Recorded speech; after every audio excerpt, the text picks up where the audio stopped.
you say yes, yeah, yep, or yup? Are they all the same? Let's find out. All these words mean yes, but they are used in different situations. Yes, this is formal and correct. Use it in exams, interviews, or polite situations.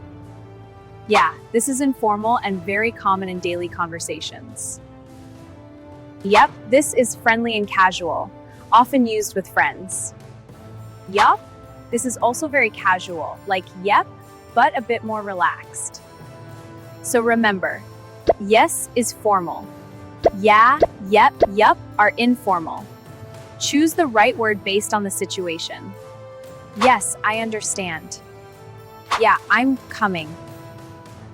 Yep, that's right. Yep, I agree.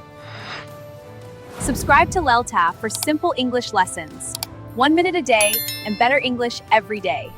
1 Minute English by LELTA. Subscribe for more lessons.